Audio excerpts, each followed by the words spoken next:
Greetings, fearless seekers of truth. The phrase in the title of the video was said to me a long time ago by a Buddhist monk in Nepal. And to be honest, I didn't understand what he meant at the time.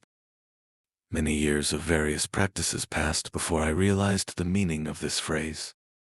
And today, I want to share it with you because you are most likely wandering in the same place where I once was. To step onto the path of enlightenment and freedom, you must realize three fundamental things. Who is the one keeping you in illusion?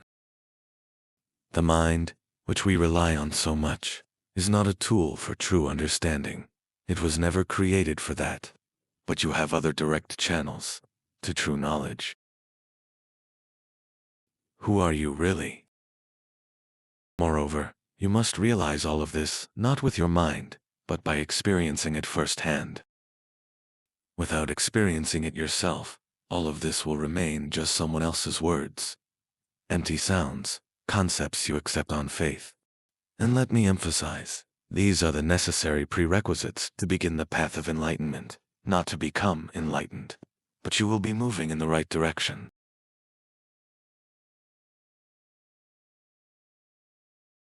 The biggest problem with most modern meditative practices is that they are not about meditation at all. They are about health, relaxation, and pleasure. Meditation is a tool for enlightenment, and enlightenment is liberation. Liberation from fear, suffering, and other illusions of the mind and ego. The ego is the source of all problems because it is always striving for something that hasn't happened yet and is never satisfied. For some reason, your teachers never tell you who should be left behind when you enter meditation. What you shouldn't bring with you are the mind and the ego. But how can you leave the ego behind when everyone considers it a part of themselves? When you think of it as your friend, and everyone takes it with them into meditation. And what's wrong with that, you might ask? Let the ego become enlightened too. You've seen the consequences many times. The ego will claim credit for all your meditative experience, for all the realizations you gained during meditation. When you return from meditation, it runs in front of your consciousness with a banner that says, "It's all me. I helped you discover the boundaries of the universe. Without me, you couldn't have done it. I'm your friend. We're a team." Its next step is to start whispering in your ear. "We've learned so much. Let's tell people about our achievements. Let's put on white clothes and preach. Let's organize satsangs and retreats. You will become a great guru." And that's it. Your ego is now a superego in white clothes, riding a white horse, rushing to save humanity. People, having learned just a little, lifting themselves only one step higher than others, and not even grasping the full picture, begin gathering crowds of followers, telling them how amazing it was to be just one step above. I think you're familiar with enough of these stories and people.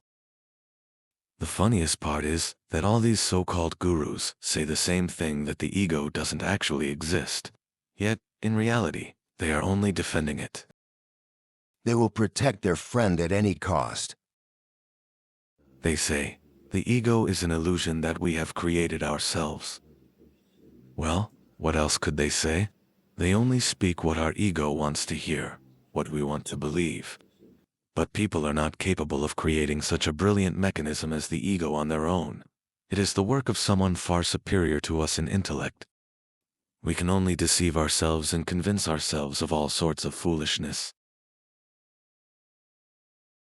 The greatest trick that he ever pulled was making you believe that he is you.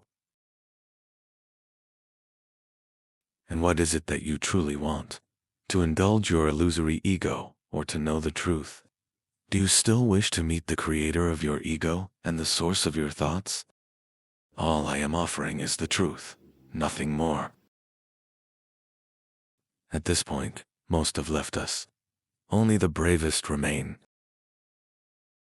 How can you not bring the ego with you into meditation?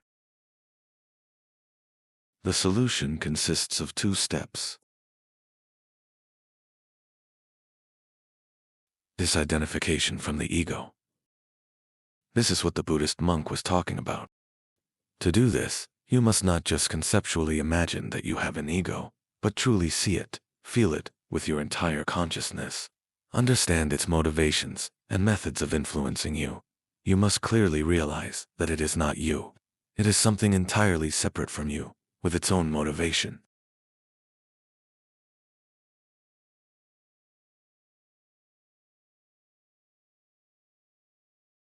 You must learn to stop the inner dialogue.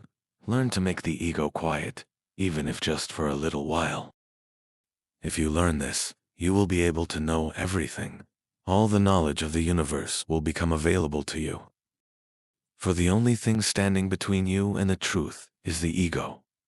More precisely, the wandering mind, or, as it's sometimes called, the monkey mind. If you want practical advice on how to achieve all of this, leave a comment. I'll create detailed video instructions with specific practices. For now, I'm not sure anyone will want to dig that deep. Or maybe the character from The Matrix is right.